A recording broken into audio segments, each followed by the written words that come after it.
ಠಾಣೆ ಬಳಿ ದರ್ಶನ್ ಫ್ಯಾನ್ಸ್ಗೆ ಲಾಠಿ ಚಾರ್ಜ್ ನಡೀತಾ ಇದೆ. ಬೆಂಗಳೂರು ನಗರದ ಅನ್ನಪೂರ್ಣೇಶ್ವರಿ ಠಾಣೆ ಬಳಿ ಲಾಠಿ ಏಟು. ಪೊಲೀಸ್ ಕರ್ತವ್ಯಕ್ಕೆ ಅಡ್ಡಿಪಡಿಸಿದ ಹಿನ್ನೆಲೆ ಲಾಠಿ ಪ್ರಹಾರ. ರೇಣುಕಾ ಸ್ವಾಮಿ ಹತ್ಯೆ ಕೇಸ್ ಪ್ರಕರಣಕ್ಕೆ ಸಂಬಂಧಪಟ್ಟಂತೆ ದರ್ಶನ್ ಪರ ಘೋಷಣೆ ಕೂಗುತ್ತಾ ಬಂದ ಅಭಿಮಾನಿಗಳು. ದರ್ಶನ್ ಅಭಿಮಾನಿಗಳನ್ನ ಚದುರಿಸಿದ ಪೊಲೀಸ್ ಠಾಣೆ ಬಳಿ ದರ್ಶನ್ ಫ್ಯಾನ್ಸ್ಗೆ ಲಾಠಿ ಚಾರ್ಜ್ ಮಾಡಲಾಗಿದೆ. ಬೆಂಗಳೂರು ನಗರದ ಅನ್ನಪೂರ್ಣೇಶ್ವರಿ ಠಾಣೆ ಬಳಿ ಲಾಠಿ ಏಟು. ಪೊಲೀಸ್ ಕರ್ತವ್ಯಕ್ಕೆ ಅಡ್ಡಿಪಡಿಸಿದ ಹಿನ್ನೆಲೆ ಲಾಠಿ ಪ್ರಹಾರ ನಡೆಸಲಾಗಿದೆ. ದರ್ಶನ್ ಪರ ಘೋಷಣೆ ಕೂಗುತ್ತಾ ಬಂದ ದರ್ಶನ್ ಅಭಿಮಾನಿಗಳನ್ನ ಪೊಲೀಸರು ಚದುರಿಸಿದ್ದಾರೆ, ಲಾಠಿ ಪ್ರಹಾರ ಮಾಡಿದ್ದಾರೆ. ದೃಶ್ಯಾವಳಿಗಳಲ್ಲಿ ನೋಡ್ತಿದ್ದೀರಿ. ಅನ್ನಪೂರ್ಣೇಶ್ವರಿ ಠಾಣೆ ಬಳಿ ಅನೇಕ ಸಂಖ್ಯೆಯಲ್ಲಿ ಚಾಲೆಂಜಿಂಗ್ ಸ್ಟಾರ್ ಅಲ್ಲ ಕಿಲ್ಲಿಂಗ್ ಸ್ಟಾರ್ ಕಿಲ್ಲಿಂಗ್ ಸ್ಟಾರ್ ಅನ್ನ ನೋಡ್ಲಿಕ್ಕೆ ಬಂದಿದ್ದಾರೆ ಅಭಿಮಾನಿಗಳು. ಪಾಪ ನಮ್ಮ ಡಿ ಬಾಸ್ ಏನೂ ಮಾಡೇ ಇಲ್ಲ ಅನ್ನೋ ರೀತಿಯಲ್ಲಿ ಸುಮ್ಮನೆ ಅವರಿಗೆ ಜೈಲಿಗೆ ಸೇರಿಸಿದ್ದು ನೀವು ಅನ್ನೋ ರೀತಿಯಲ್ಲಿ ಈಗ ಅಭಿಮಾನಿಗಳು ಸಪೋರ್ಟ್ ರೀತಿಯಲ್ಲಿ ಸುಮ್ಮನೆ ಬಂದು ನಿಂತಿದ್ರೆ ಏನಾಗ್ತಿತ್ತೋ ಏನೋ, ಆದ್ರೆ ಬಂದು ಘೋಷಣೆ ಕೂಗ್ತಾ ಇದ್ದಾರೆ. ಡಿ ಬಾಸ್ ಸೂಪರ್ ಸ್ಟಾರ್ ಅಂತ ಹೇಳ್ಬಿಟ್ಟು ಘೋಷಣೆಗಳನ್ನ ಕೂಗ್ತಿದ್ದಾರೆ. ಘೋಷಣೆಗಳನ್ನ ಕೂಗ್ತಾ ಇರುವಂತಹ ಅಭಿಮಾನಿಗಳನ್ನ ಪೊಲೀಸ್ ಠಾಣೆ ಬಳಿ ದರ್ಶನ್ ಫ್ಯಾನ್ಸ್ಗೆ ಲಾಠಿ ಚಾರ್ಜ್ ಮಾಡಲಾಗಿದೆ. ಬೆಂಗಳೂರು ನಗರದ ಅನ್ನಪೂರ್ಣೇಶ್ವರಿ ಠಾಣೆ ಬಳಿ ಲಾಠಿ ಏಟು ಪ್ರಹಾರ ಮಾಡಿದ್ದಾರೆ ಪೊಲೀಸರು. ಪೊಲೀಸ್ ಕರ್ತವ್ಯಕ್ಕೆ ಅಡ್ಡಿಪಡಿಸ್ತಾ ಇದ್ದಾರೆ ಅಭಿಮಾನಿಗಳು.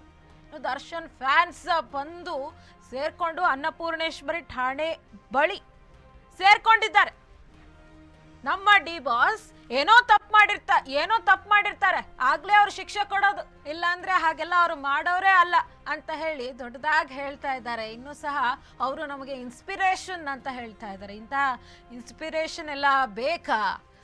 ಅಂದ್ರೆ ಒಬ್ಬರಿಗೆ ಕೊಲೆ ಮಾಡುವಷ್ಟರ ಮಟ್ಟಿಗೆ ಒಬ್ಬ ನಟ ಇಳಿದು ಬಿಡ್ತಾನೆ ಅಂತಂದ್ರೆ ಇಲ್ಲೂ ಸಹ ಅವರು ನಮಗೆ ಮಾರ್ಗದರ್ಶಕರು ಅಂತ ಹೇಳಿ ಎಷ್ಟು ಸಾಹಸಮಯವಾಗಿ ಹೇಳ್ಕೊಳ್ತಾ ಇದ್ದಾರೆ. ಅವರು ಈಗಲೂ ಸಹ ನಮಗೆ ಇನ್ಸ್ಪಿರೇಷನ್ ಅನ್ನುವ ಮಾತನ್ನ ಹೇಳ್ತಾ ಘೋಷಣೆಗಳನ್ನ ಕೂಗ್ತಿದ್ದಾರೆ. ಹಾಗಾಗಿ ಪೊಲೀಸರು ಲಾಠಿ ಚಾರ್ಜ್ ಮಾಡುವಂತಹ ಅನಿವಾರ್ಯತೆ ಎದುರಾಯ್ತು.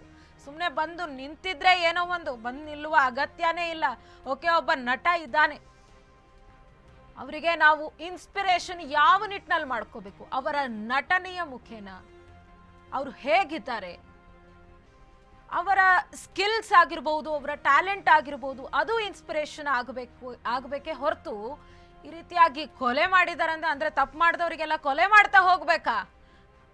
ನಮ್ಮ D boss always super star ಅನ್ನುವಂತಹ ಮಾತನ್ನ ಅಭಿಮಾನಿಗಳು ಕೂಗ್ತಾ ಇದ್ದಾರೆ ಘೋಷಣೆಗಳನ್ನ ಅಂತ ಹೇಳಿದ್ರೆ ಹೇಗೆ ಪೊಲೀಸರು? ಇನ್ನು ನಾವು ಜನಸಾಮಾನ್ಯರೇ ಇದೆಲ್ಲ ಸಹಿಸ್ಕೊಳ್ಳಿಕ್ಕೆ ಆಗೋದಿಲ್ಲ.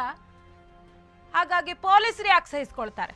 ಪೊಲೀಸ್ ಠಾಣೆ ಬಳಿ ದರ್ಶನ್ ಫ್ಯಾನ್ಸ್ಗೆ ಲಾಠಿ ಚಾರ್ಜ್ ಮಾಡಲಾಗಿದೆ. ಬೆಂಗಳೂರು ನಗರದ ಅನ್ನಪೂರ್ಣೇಶ್ವರಿ ಠಾಣೆ ಬಳಿ ಲಾಠಿ ಏಟು ಬಿದ್ದಿದೆ. ಅಭಿಮಾನಿಗಳಿಗೆ ನೋಡ್ತಾ ಇದ್ದೀರಿ ದೃಶ್ಯಾವಳಿಗಳಲ್ಲಿ ಅಭಿಮಾನಿಗಳು ಸೇರ್ಕೊಂಡಿದ್ದಾರೆ. ಅದೇನೋ ಅಂತಾರಲ್ಲ, ಸಕ್ಸಸ್ ಮೀಟ್ಗೆ ಸೇರ್ಕೊಂಡಂಗೆ ಸೇರ್ಕೊಂಡವ್ರೆ.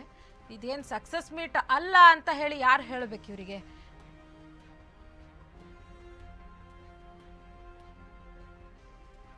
ಒಬ್ಬ ನಟನನ್ನ ಇನ್ಸ್ಪೈರ್ ಆಗಬೇಕು, ತಪ್ಪಲ್ಲ. ಆದ್ರೆ ಅವರು ಮಾಡಿರುವ ತಪ್ಪನ್ನ ಎತ್ತಿ ತೋರಿಸುವಂತಹ ಕೆಲಸ ಅಭಿಮಾನಿಗಳೇ ಮಾಡಬೇಕು. ಆದ್ರೆ ಅಭಿಮಾನಿಗಳು ಫುಲ್ ಸ್ಟ್ರಾಂಗ್ ಆಗಿ ಸಪೋರ್ಟ್ ಮಾಡ್ತಾ ಬಂದಿದ್ದಾರೆ. ಇನ್ನು ಯಾವುದೋ ಖಾಸಗಿ ಚಾನೆಲ್ಗೆ ಹೇಳ್ತಾ ಇದ್ರ ಅಭಿಮಾನಿಗಳು, ಅಲ್ಲ ದರ್ಶನ್ ಅವರು ಎಷ್ಟು ಒಳ್ಳೆ ಕೆಲಸ ಮಾಡಿದ್ದಾರೆ ಅದು ನಿಮಗೆ ಕಾಣಿಸಲ್ಲ, ಕೆಟ್ಟ ಕೆಲಸ ಮಾಡಿದ್ರೆ ಇದು ಅವ್ರು ಏನೋ ತಪ್ಪು ಮಾಡಿದ್ದಾರೆ ಅಂತ ಶಿಕ್ಷೆ ಕೊಟ್ಬಿಟ್ರೆ ಇದು ಕಾಣಿಸುತ್ತಾ?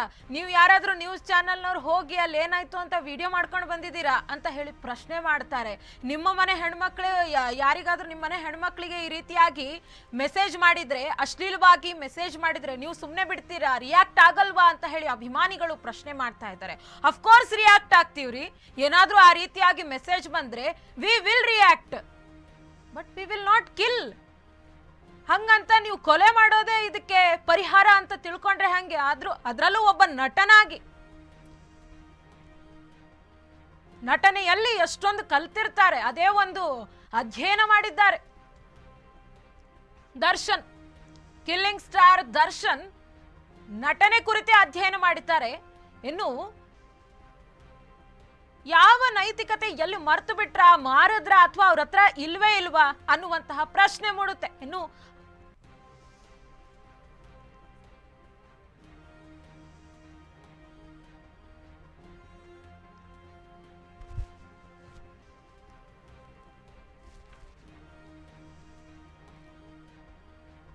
ಪೊಲೀಸ್ ಕರ್ತವ್ಯಕ್ಕೆ ಅಡ್ಡಿಪಡಿಸಿದ ಹಿನ್ನೆಲೆ ಈಗ ಅಭಿಮಾನಿಗಳಿಗೆ ಲಾಠಿ ಪ್ರಹಾರ ಮಾಡಿದ್ದಾರೆ ಪೊಲೀಸರು.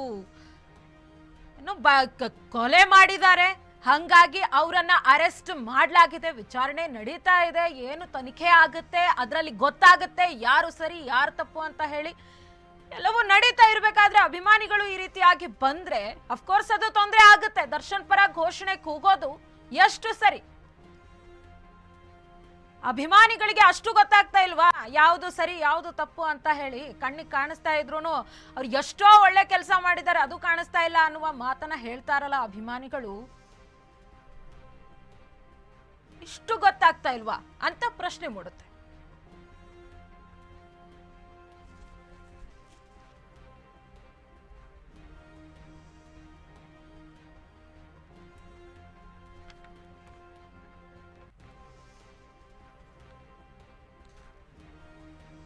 ಹದಿಮೂರು ಆರೋಪಿಗಳು ಅಂತ ಹೇಳಿ ಕೇಳಿ ಬರ್ತಾ ಇದೆ.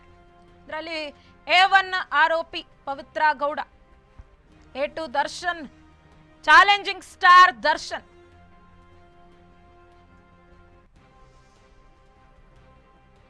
ಚಾಲೆಂಜಿಂಗ್ ಸ್ಟಾರ್ ಡಿ ಬಾಸ್ ಏನೇನೋ ಹೇಳಿ ಇವ್ರಿಗೇನು ದರ್ಶನ್ ಅವ್ರಿಗೇನು ಒಂದು ಸಪೋರ್ಟ್ ಇದೆಯಾ ಅಂದ್ರೆ ಅಭಿಮಾನಿಗಳು ಹೇಗಾದ್ರೂ ಮಾಡಿ ನನಗೆ ಬಚಾವ್ ಮಾಡ್ತಾರೆ ಅನ್ನುವಂತಹ ಒಂದು ಏನಾದ್ರೂ ದೊಡ್ಡದಾಗಿ ಧೈರ್ಯ ಇತ್ತ ಅಂತ ಹೇಳಿ ಇಷ್ಟು ದೊಡ್ಡ ಕೃತ್ಯಕ್ಕೆ ಕೈ ಹಾಕಿದ್ದಾರೆ. ಒಬ್ಬನು ಯಾರೋ ಒಬ್ಬ ಎಲ್ಲೋ ಕೂತ್ಕೊಂಡು ಏನೋ ಒಂದು ಮೆಸೇಜ್ ಮಾಡ್ತಾನಂತಂದ್ರೆ ಆ ರೇಂಜಿಗೆ ಕೋಪ ಬಂದಿದ್ರೆ you can go to the police station. ಕಾನೂನಾತ್ಮಕವಾಗಿ ನೀವು ಅದನ್ನ ಬಗೆಹರಿಸಬಹುದಾಗಿತ್ತು, ಆದ್ರೆ ನೇರವಾಗಿ ಕೊಲೆ ಮಾಡಿದ್ದಾರೆ.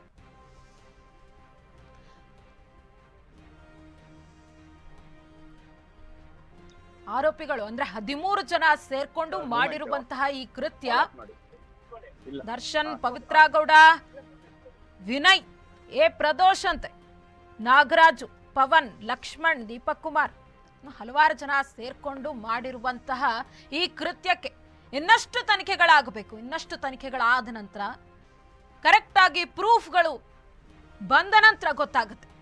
ಆ ತನಿಖೆಗಳೇನೋ ಪೊಲೀಸರು ಮಾಡ್ತಿದ್ದಾರೆ, ಅವ್ರ ಕೆಲಸ ಅವ್ರು ಮಾಡ್ತಿದ್ದಾರೆ, ಆ ಕೆಲಸ ಮಾಡಕ್ ಬಿಡ್ತಾ ಇಲ್ಲ ಅಭಿಮಾನಿಗಳು. ಅಲ್ಲಿ ಬಂದು ದರ್ಶನ್ ಪರ ಘೋಷಣೆ ಕೂಗ್ತಾ ಇದ್ದಾರೆ.